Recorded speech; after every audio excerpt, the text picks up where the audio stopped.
benn wax ja dal leen ak jàmm ci xibaaru digg njolloor gi dina bokk ci la ñuy waxtaane tey élection palum njiitu réew mi ca Guinée loole nag ànd ak xiiro ngaayo diggante takk der yi ak waaye manifesté yi ci loola sax moo tax société civile féete fii ci Sénégal rek mu ne jamono ji mu ngi masawu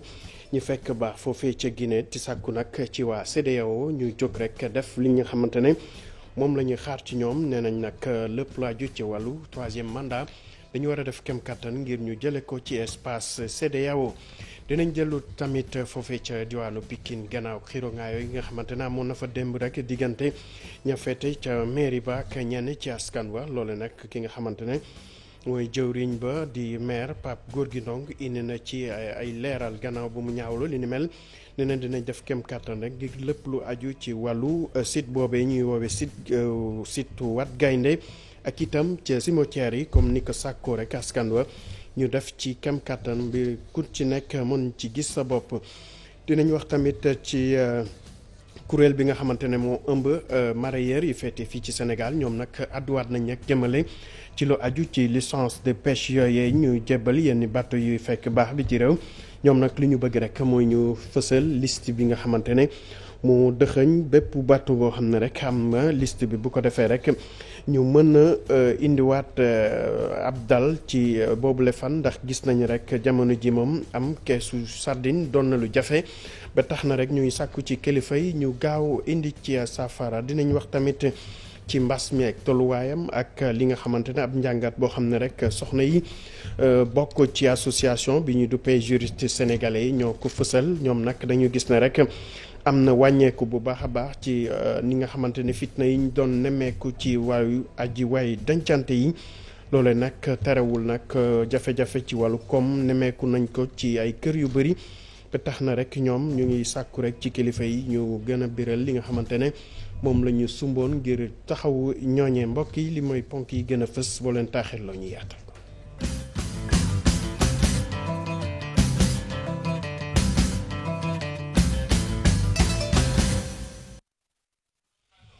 mbokk yi dal leen a jàmm ci xibaar yi niñ ko waxee léegi gannaaw élection palum njiitu réew mi ñuy amal fan yi foofe ca diwaanu République de Guinée wala Guinée Conakry amoon na nag gannaaw élection yooyee nag ay li nga xamante ne mooy résultat yi ñu jot a fësal neexuloon ñenn ci askan bi nag ba taxoon rek xiro ngaayo doxoon na diggante takk der yi ak ay farando Cellou Dalein Diallo di kenn di candidat yi nga xamante ne rek mu ngi yootu réew moomee fii ci Sénégal nag waa société civile ñu ngi masawu waa réew Guinée di sàkku rek ci waa CEDEAO ñu def kem kàttan ngir fexe ba rek li nga xamante ne moo dal mu mën a am foofee ci réew mi leneen nag lu ñu jàpp ne buñ ko defee yenn coow yi dina jóge fii ci espace CEDEAO mooy coowal troisième mandat moom ñu def kem kàttan ngir génne ko ni mu gën a leere ci biir constitution bi. dañuy desandeek élection palum njiitu réew moom mooy ak fi nga xamante ne mooy diwaanu Ziguinchor foofee nag ay farando Cellou Dalein Diallo ñoom tamit yëglu nañ ñoom tamit def nañ kem kàttan ngir yëglu ñu ngi sàkku rek itam ci kilifa yi rawatina waa CEDEAO jàpp Union africaine ñu def li nga xamante ne moom la ñuy xaar ci ñoom bu ko defee rek résultat yooyee seen njiit mën ci jot ba mën a jël réew mi dañuy teewlu kenn ci ñoom Imran Ben Yaya Diallo lay wuyoo ci micro Boubacar Diassi. La fédération UFDG Casamance Ziguinchor donc après élection yi dañu constaté ne Alpha Condé les résultats yoo xam ni dafa génne ci urne yi respecté wu ko moom dafa dajale ak ay nitam ñu dem ci benn hôtel falsifier les vrais résultats ñu di koy def loo xam ni moom la leen neexee pour Alpha Condé gagner dès le premier tour ou bien mun nañu yóbbu au deuxième tour. loolu la ñu dul nangu. waaw lancé nañu appel un vibrant et pressant appel à son excellence le président Macky Sall koo xam ni il n'a qu'à user koo xam ni dañu ko wóolu ci Afrique ak hors d'Afrique ñu ngi koy ñaan nañu dimbali la CEDEAO l'Union africaine ñu ngi leen di ñaan nañu dimbali même les Nations Unies ñu dimbali ñu dem Guinée on va ñu delloo ñu suñu résultat yi. ñu ngi koy ñaan nag. Macky Sall ngir yàlla. wax ci leneen bu ñu jógee Ziguinchor dañu jël si fii ci Ndakaaru dem ba ca foofee ca banlieue ba ca Pikine Ouest foofee nag démb niñ ko waxee ci ponk yi amoon xiro ngaayo bu doxoon diggante ñenn ci ay conseillers municipaux ak takk der yi lu ko waraloon nag ñu ngi doon xaarandi rek ay délibération askan wa nag li ñu bëgg mooy ñu yokkal leen cimetière yi site boobee ñuy woowee site Wat Gaynde tamit ñu bañ ko laal ba taxoon na rek amoon na ay fitna ki jafe-jafe yi ci juddu woon ci loolu sax dañuy teewlu maire bi mu ñëwaat ci boobu la xew-xew gannaaw bu mu ko ñaawloo ba noppi ci micro Habib Faye. D'abord ci li nga xamante ne xew na fi wax dëgg yàlla dama koy ñaawlu déplorer ko regretter ko. mooy contentieux bu yàgg boo xamante ne ASC Cosaan da koo am ak ay nit ñoo xamante ne dañoo jëndi ay terrain fii nga xamante ne ci biir technopole bi la ASC Cosaan di footballé foofu ay at waaye ñëpp xam ne contentieux bu yàgg la préfet ñëwoon ci ñun nañu da koo bëgg a régler bu fekkee ne ñun mën nañ leen wutal terrain de substitution ma ne leen noonu laa ko recevoir li ma jëlee yooyu préoccupation noonu laay jëlee seen préoccupation extension cimetière dem jébbal ko conseil municipal bi nga xamante ne tey moom rek am décision décider digal ma def mu tere ma bàyyi conseil municipal bi li mu délibéré mooy jox na autorisation monsieur le maire mu ànd ak les autorités administratives pour extension bu site Wat Gaynde kon gisuma li nga xamante ne moom moo fi xew ci ñëw saccager mairie bi wax dëgg yàlla gisuma lan moo ko lal puisque bu dee ñàkk a waxtaan amoon na démb puisque recevoir na leen. del si wax ci licence de pêche yi fii ci réew mi ak niñ koy joxe loole nag doon na lu soxal Union nationale des mareyeurs fekk baax fii ci réew mi ñoom nag lu ñu bëgg rek mooy ñu fësal liste bi nga xamante ne ci la ñu dëxëñ bépp bateau boo xam ne rek fekk baax bi ci réew am licence boobee bu ko defee rek coow loolee ci juddu ñu mën a xam nees na ñu def ngir saafara ko li ko waral nag dañu gis ne jamono ji gis jën moom doon na lu jafe lool reportage Cheikh Anta Diop Seylatir. Union nationale des mareyeurs du Sénégal jóge woon fu nekk nag ci réew mi fu mel ni Joal Mbour Fass Boye ba Ngaye Mekhe dikkoon fii ci diwaanu Thiès doon waxtaani jafe-jafe yi nga xamante ne jamono yi de ñu ngi koy dund ci biir réew mi. tey li tax ñu daje fii ci Thiès dafa am lu xew ci secteur de la pêche muy ay mbooloo yoo nga xay ne ni ay kuréel di wër di corrompre acteurs yi ngir ñu signer leen ay licence te Union nationale des mareyeurs du Sénégal fi mu teg tànkam lépp loo nga xay ne ni dafa ànd ak ay licence dugalu ci loxoom waxu ci ñun Union nationale des mareyeurs du Sénégal pêche artisanale lañu fi nekkal licence de pêche yi ñu nekk ci géej gi loolu bari gi mu bari mool yi nga xëy ne ñooy dem géej tey ci biir géej gi ndax bu ñu demee ba kees yabay di jar 50 000 60 000 70 000 francs y a problème loo nga xëy ne 5 000 francs la doon jar 2 000 francs la doon jar kon tey xam nañ ni géeju Sénégal amatul ay jën. ñu gis na nag jamono yi nee nañ jën daa manqué ci réew mi. coordinateur national Union des mareyeurs du Sénégal ànd defar suñu liggéey nee na du dara lu dul bateau yi nga xamante ne ñi ngi jóge bitim réew di ñëw fii suñuy waax di fi gëtti. ñoom bateau yi li ñu mbaale woon léegi ñoom la ñuy indi ci marché yi di ko jaayal seen bopp kon mareyeurs réew mi sonn nañ fu mareyeur sonne nag mool dee na fa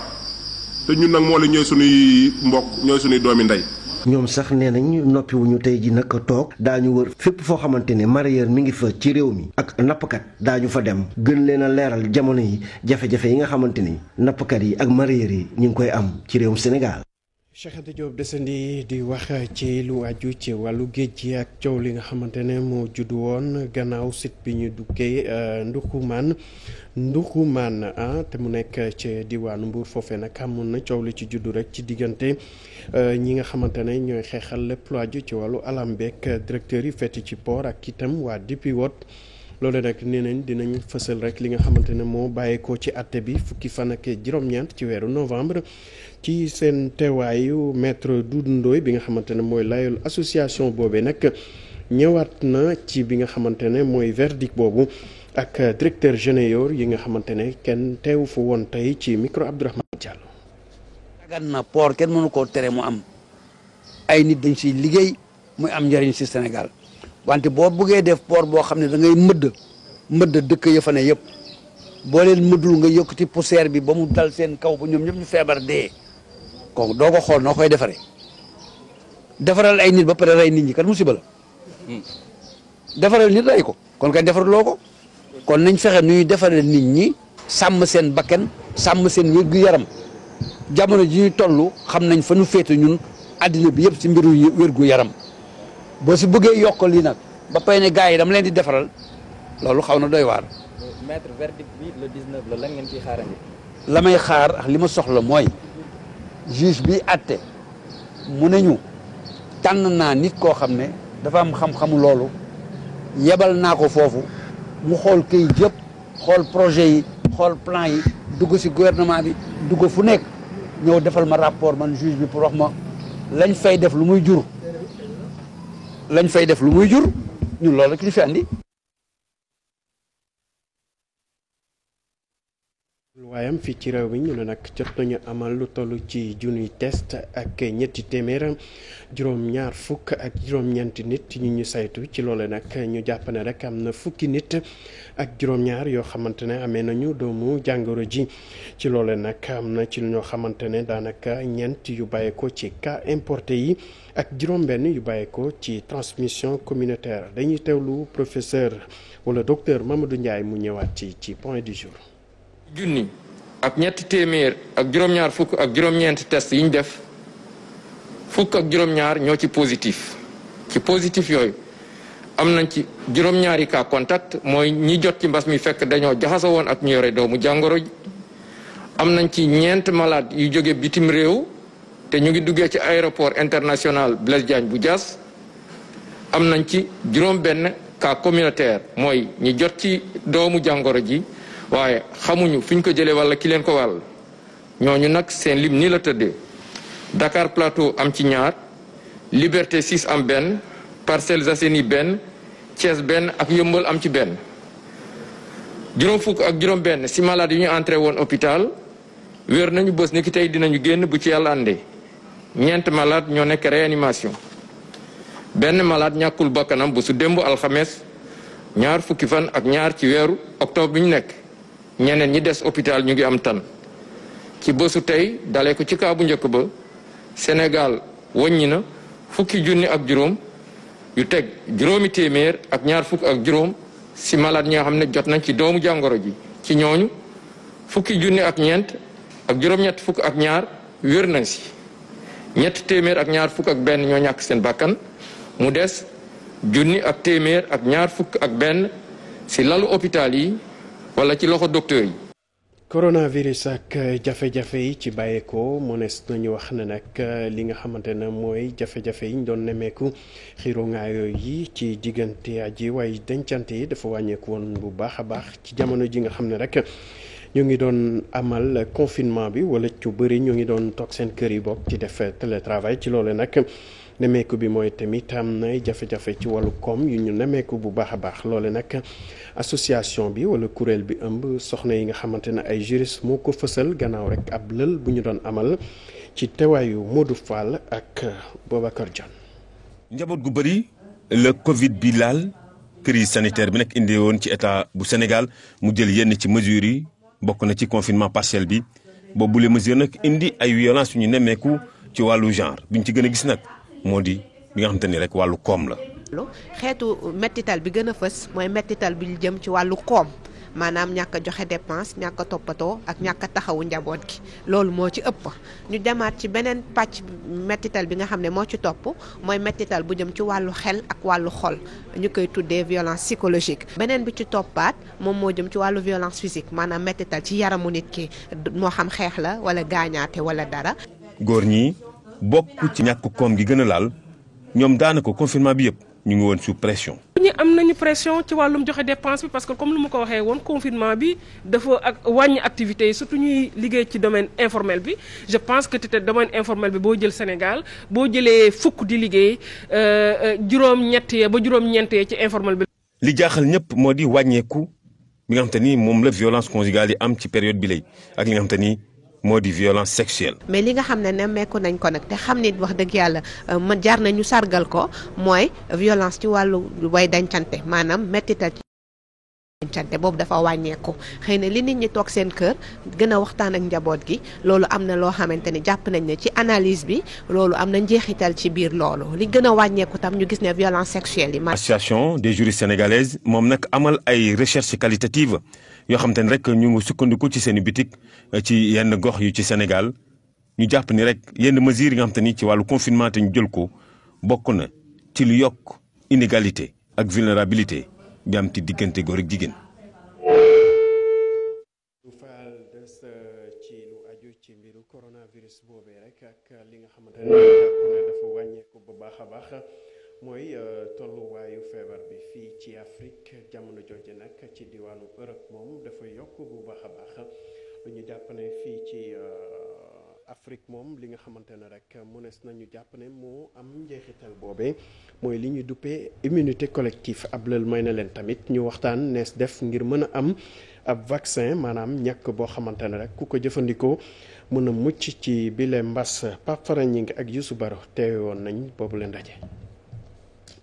yi nga xam ne moom la ñu nemmeeku ci Sénégal war nañ ko mun a xayma natt ko bu baax a baax naka noonu diagnostiqué ko ngir xam lan moo ko waral li nu mel nag ñenn ñi jàpp ne immunité collective la wala déet waaye nag danga ko war a gën a gëstu. am na ñu naan dañu am immunité collective am na ñu naan dañu am immunité croisée maanaam mooy suñu yaram yi dafa am capacité wu xeex contre jàngoro virus bi am na ñu ne xale yi dañu nekk jeune donc population bi li ci ëpp ay jeunes lañu donc suñu amul signe duñu transmettre loolu yëpp pour man. gëstu yooyu dafa des pour man tontu loolu dafa teel xam nga teel na gëstu yu doyul mais en tout cas am na lu ñu constaté parce que ñoo ngi doon xaar après màggal bi xam nga gisuñu loo xam ne ba léegi gisuñu loo xam ne mën na jaaxal na nit ñi mais en tout cas pour l'instant xam nañ am na lu fi xaw mais kenn xamul. askan wi ni nga xam ne noonu la ñu gisee woon Covid 19 bi mesures yi nga xam ne moom la nguur gi jël naka noonu système résilience bu secteur santé. question yu bëri yu nu mel moo taxoon ñu amal ab gëstu ngir gën a mën a comprendre. pàcc bi ci jëkk maanaam mooy bu ñu seetee ni ko nit ñi ni ñuy xalaatee épidémie bi maanaam dafa évoluer du benn yoon rek ci début bi dañ ci d'accordoon nangu lépp loo xam ne wax nañ leen ko bu leen dem juma bu leen dem jàkk toog leen seen kër tëj leen marché yi ñu nangu ko mais bi ñu demee ba sonn gis nañ ni dañu fippu mais fipp boobu tamit mën naa ni gouvernement bi dégg na ko. ba pare indi ay solution. leneen loo xam ne tamit waxtaane nañ ko moo nekk wàllu vaccin yi ak askan yi naka lañ koy gisee. dinañ gis ngeen ne par exemple bu ñu xoolee vaccin bi boo xoolee si njëlbeen ñu comprendre ñu woon ne vaccin bi am na ñoo xam ne ñu ngi xalaat ne vaccin bi nii dañ koy indi pour tester ko si ñoom am na ñoo xam ne dañuy yaakaar ne vaccin bi buñ ko defee dafa am loo xam ne dafa leen di indil dafa leen jural leneen dañuy foog ne léeg-léeg ay complot leen am na ñoo xam ne ñu ngi xalaat ne donc. bëri na li nga xam ne lu ñu koy ay tubaab mooy fake news li nga xam ne nekkul loo xam ne aju na si dëgg mais tamit moo tax baax na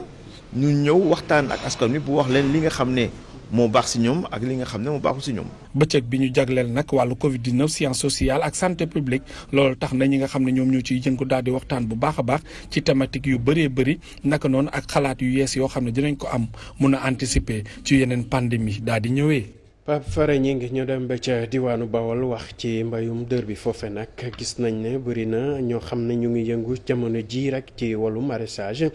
ñu ne nag li leen gën a dooleel mooy am na ñu seen xam-xam màcc jëm ci boobule fan bu leen di jàppale rek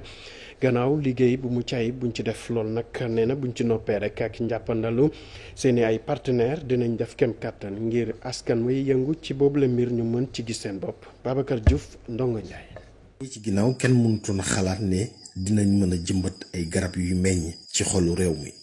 fi mu nekk nii nag mën naa nekk ndaxte gëstu bi sori na ci lool docteur Youga Niang moo di directeur centre horticole bu Cambérène. jógee Tambacounda balaa ñuy egg Dakar mën nañu taxaw fii gagné 150 kilomètres jënd la ñuy jënd wëññeeku dem seen yoon. porte-greffe bi nga xam ne moom la ñuy utiliser aussi dañ koy wax porte-greffe boo xam ni bu baax la bu résistant la. boo xam ne day tax ba bu doon porte-greffe bi am na gàncax yoo xam ne kenn mënu ko béy fii kii ngay gis nii bu doon porte-greffe kenn mënu ko fi béy. mais Citrus volcamiana bi nga xam ne moom la ñu utiliser ISRA recommandé ko moom la ñuy jël ji ko greffé ci kawam pomelo bi nga xam ne moom ngeen gis nii. PAPSEN di programme boo xam ne ni day dimbale béykat yi ci wàllu jumtukaay moom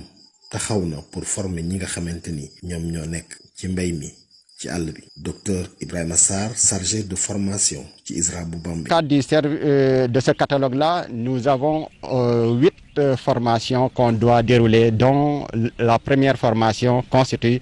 la production de semences maraîchères et de plants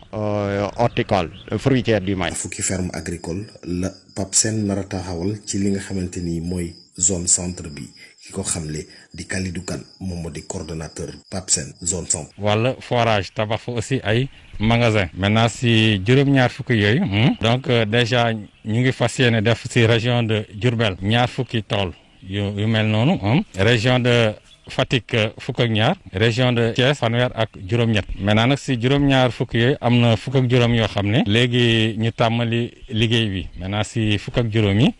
donc juróom si région de Thiès juróom-ñaar région de Diourbel ak ñett si région de Fatick. fukki producteur ak juróom-ñett yoo xam ne nii bawoo nañ fu ne ñoom lañ doon tàggat ci ay domaines yoo xam ne nii da leen di mën a may ñu yore tool lub dër wala sax tool boo xam ne nii ay meññee fa cay génn. Babacar Diouf bu ñuy jógee Bawol dañuy dem ba ca diwaanu Saloum ci dëkk bi ñu duppee Sagne Bambara foofe nag ñu ngi waajal bu baax a baax gàmmu gi ba tax na ñu ngi def kem kattan ngir taaral baleek raxas bu ko defee rek taalibe yi nga xam ne dinañ fa ñëw ñu mën a am nekkin bu mucc ayib ngir màggal guddi bi yonent bi sallallahu alayhi wa sallam Ibrahima Diame faale kay ci liggéey bi. waaye ñii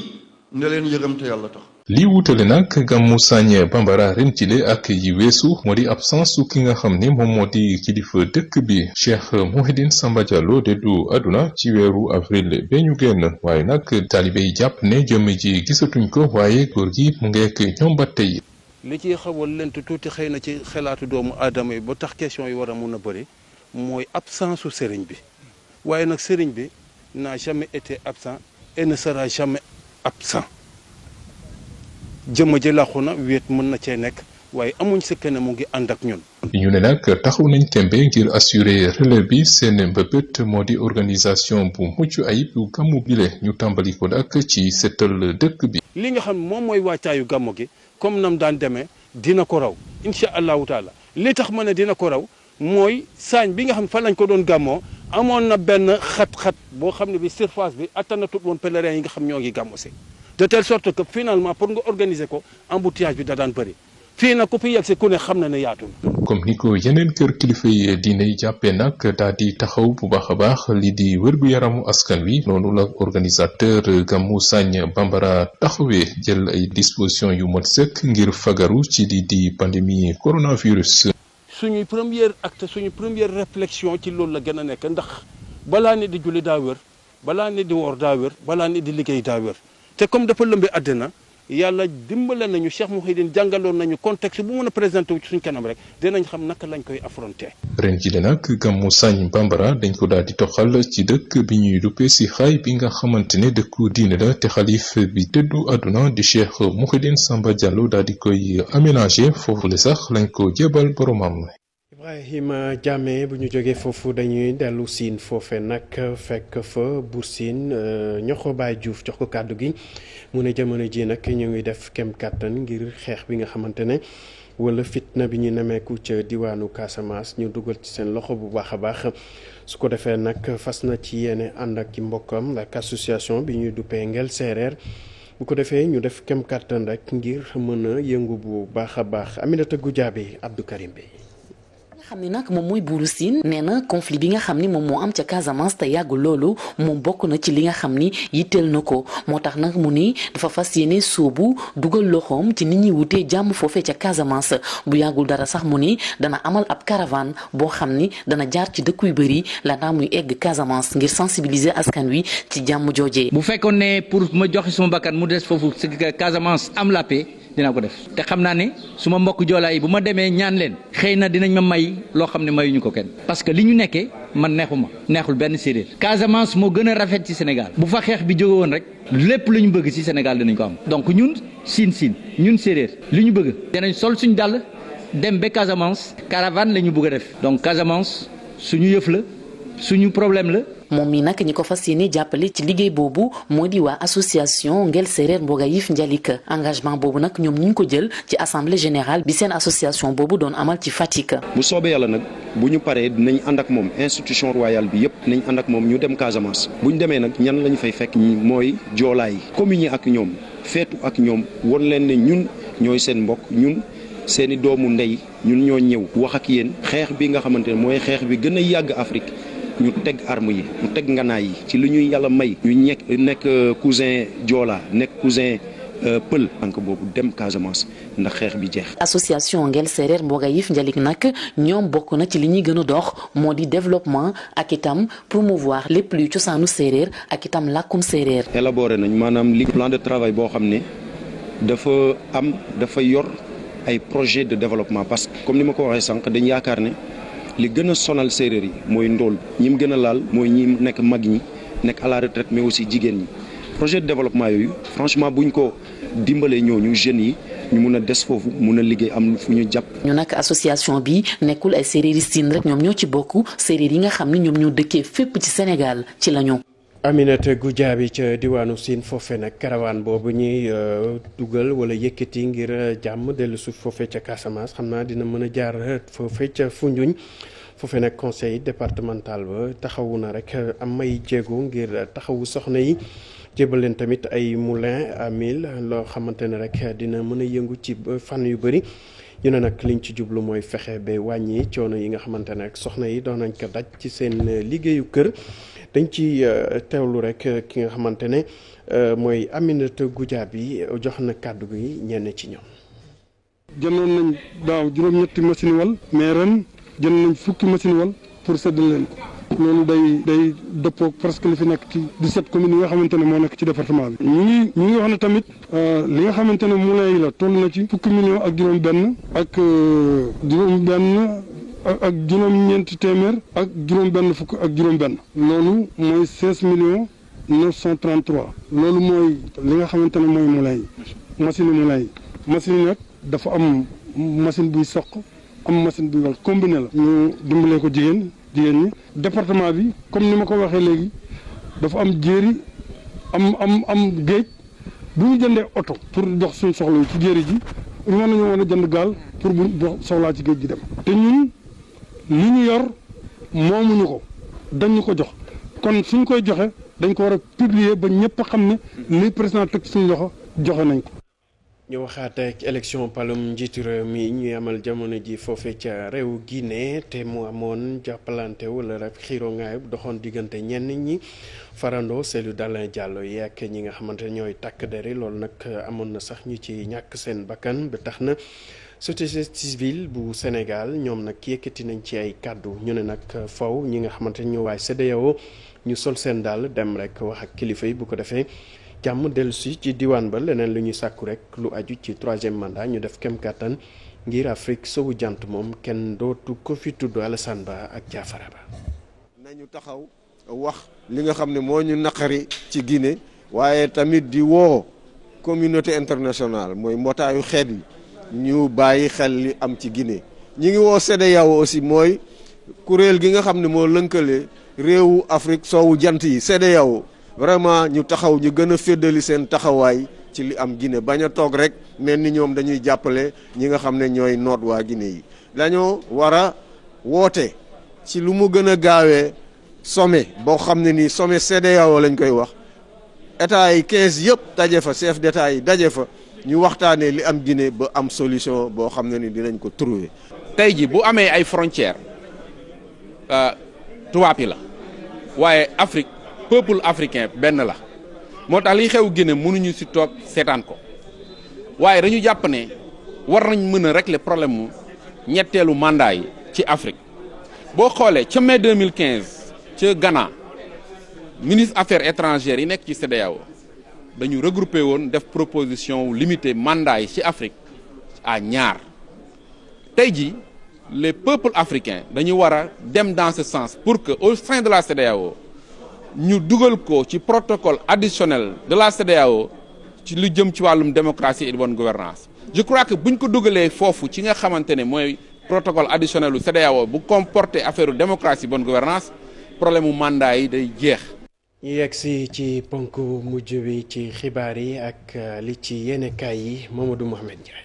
jërë ngeen jëf coowal suuf yi ci réew mi moo newoon coow ca ndajam décentralisation gi président Macky Sall woote woon démb Soleil national nañu waxtaane nañu ko fa bu baax a baax ba njiit réew mi Macky Sall sàkku ci njiital goxee goxaate ñu xool bu baax a baax anam yi ñuy doxalee ci suufas réew mi Vox Populi nañu président wax na démb ne fi ëpp ay risque ci réew mi ngir fit nag coow am fi moo di ci coowal suuf ne bés bu nekk dana jot ñaar fukki dossier jàpp juróom fukki dossier yoo xam ne la cay nekk moo di coowal suuf ju mën a jur fit na ci réew mi Walf Fadjri nañu moo taxit démb ca ndaje mi ñu jagleeloon wàllu décentralisation Macky Sall wax nag éli locaux yi waas na leen waar na leen Sud Quotidien ne ko moom kay bàyyilu leen dara mboolem lu mu leen bëggoon a wax ci anam yi ñuy doxalee ci suufas réew mi ak it permis de construire yi ñuy joxe te jaaduwul Macky Sall bàyyilu leen dara maire yi nga xam ne jàmm lott na ci ñu wax leen dara ñu jëfe ko mu di ay maire rebelle Macky Sall xamal na leen ne ngir autorité état bi sax intégrité territoriale am ci réew mi jàmm am ci réew mi loolee duñu nangu xat di ci damm libération nañu Macky Sall da doon waar maire yi ci réew mi La Tribune ne ko xoqatal leen ak dànkaafu leen kay la doon def magam waar leen nee na leen na ngeen xam ne li gën a gaaw ngir taal réew mi moo di coowal suuf te dossier yi ma ci jot bés bu yàlla sàkk jéggi na dayoo dana yegg ba ci juróom fukki dossier ci wàllu suuf yu ñu may jugal ci sama kanam bés bu yàlla sàkk Le Témoin bind ne Macky Sall dellu na dëggal démb ak kilifteefam ci kanamu maire yeeg ci kanamu président conseil départemental yi Le Quotidien nañu mujj gi ñoom wàccal leen mu di Macky Sall mi jiite réew mi ak rakk ja Aliou Sall mi jiite association des maires du Sénégal ñoo desoon ca wax ja ndax bi président dee sëkkatal élus locaux yi ak di leen tiiñeel ci ni ñuy doxalee ci suufas réew mi ba di leen wax ne ab maire cib gox waru faa nekk rek ku ñëw mu daggal la suuf yéene kaay bi nañu ci la ko Aliou Sall tonto ba di ko xamal ne nii ñuy sajjee xeef maire yi ak di leen di stigmatiser ci mbirum suuf doonu lu leen di dimbale lise ko ne ko boole ko kit leeral président Macky Sall ne ko maire yi mënuñoo jóg rek di jaay suuf si te amuñu ci ndigalul administration territoriale bi wala centrale bi la xewoon démb ca centre conférence Abdou Diouf ba ca Diamniadio journal La Sénégal mi ngi ko tënk ci yetti kàddu mu di Macky Sall mi ngi waar ak di yedd maire yi Aliou Sall di leen tubayul bay tuumal agent yu état bi chef de l'état di Macky Sall Vox Populi bindal ñu ci xëtamu njëkk ne mi ngi bàkk boppam ak di kaño mbii fa foore na Abdoulaye Wade ak Abdou Diouf njaay cekki leen te tudd leen neen leen man Macky Sall su ma nee lii la ñuy def bu kenn munta nekk man li may def dama koy def boole ko ki firnde fii réew mi tollu tey ak ni mu mel wute na lool ak ni mu meloon fukki at jàpp fukki at ak juróom ci ginnaaw source waa nañu Macky Sall bu taxawee di dal ci kaw élu locaux yi ndax waxi suuf da leen a yab rek ne coowal suuf lu am ci réew mi rek ñoomu neen la li ko dalee Kaolack ba Louga jaar Kër Sambakan Thiamène Pass Guédiawaye Pikine Sindia Ndingler Dougar ba Tivaouane foofi dégg coowal suuf rek ñoom ñi ci mois présidentiel gi la moom mi jiite mois présidentiel gi di Macky Sall l'observateur mi ngi ñuy baaxe ay dogal yu mu jël ngir yaxanal koppari réew mi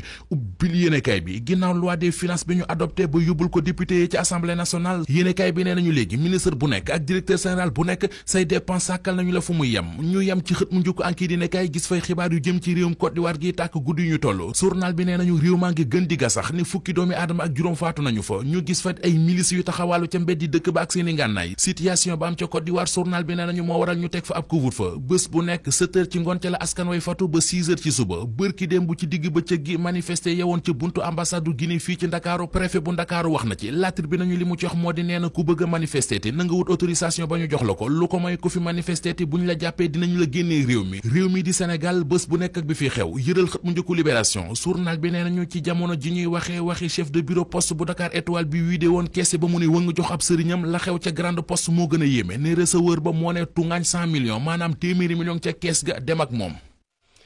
Mamadou Mohamed Ndiaye cant ak ngërëm ñenn la yéen tamit naka noonu ci teewlu beeg safo bi ñoo ngi leen di ñaanal kenn lu jàmm di ko sàkku ci yéen jërë ngeen jëf.